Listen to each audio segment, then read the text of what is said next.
All right. Hey, everyone. Today, we're going to tackle the biggest, most intimidating part of the LEAP Social Studies test, the extended response. You know the one, that big essay question that feels like it could make or break your entire score. But what if I told you there's a secret code to cracking it? Well, guess what? Today, we're going to learn that code together.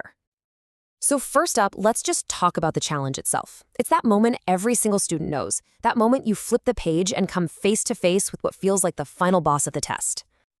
You know that feeling, right? Your brain just kind of goes fuzzy, maybe your palms get a little sweaty. You see this massive question, a bunch of documents, and you're thinking, where do I even start? Hey, it's totally normal, but we're about to fix that. Okay, let's get real and look at an actual example from the official LEAP guide. It says, analyze how the challenges of the early republic influenced the development of the United States from the 1790s to the 1820s. Whoa, I mean, that is a lot to unpack.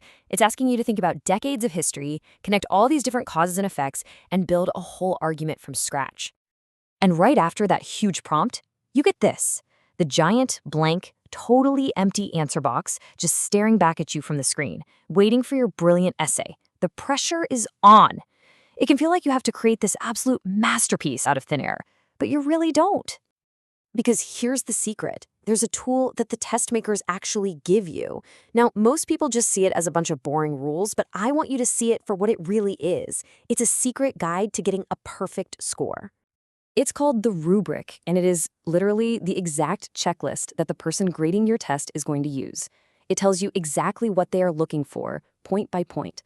So think of it less like a list of rules and more like a cheat sheet coming straight from the source. And this right here is a really important shift in how you think about it. The rubric is not some secret weapon designed to trip you up or catch you making mistakes. No way. It is a secret map made for you. It shows you the exact path to get to a high score. If you just follow the map, you're going to get exactly where you need to go. Okay, so let's actually dive into this rubric and see what separates a kind of meh answer from a really great one. We're going to become rubric detectives and find all the clues to getting that top score.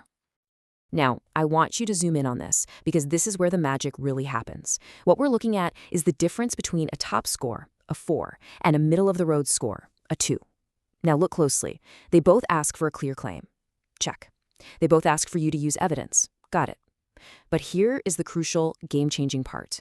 For a middle score, you can use evidence from the sources or add your own knowledge. But to get that top score, you have to do both. The entire game changes with one tiny 3-letter word, and. And that's it. That is the code for a perfect 4.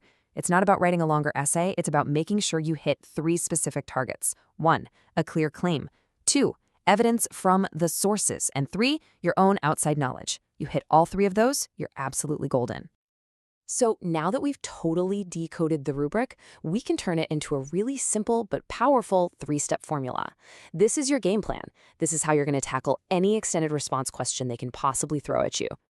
So here it is, your path to a perfect score. Step 1, make a strong claim. That's your main point that directly answers the question. Step 2, dig into those documents they give you and use specific facts or quotes as your evidence.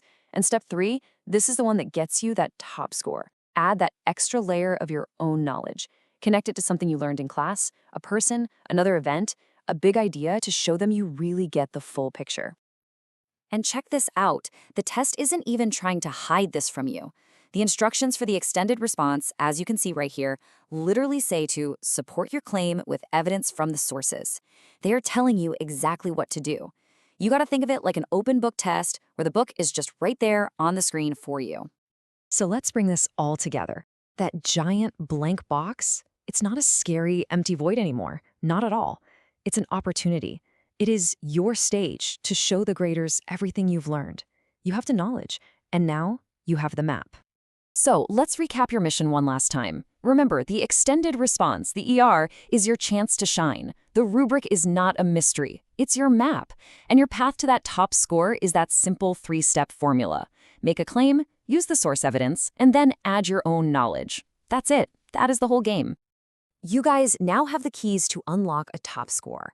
That big question at the end of the test isn't an obstacle anymore. It's a platform.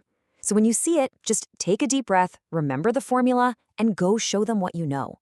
The only question left is, now that you know the code, what are you going to prove?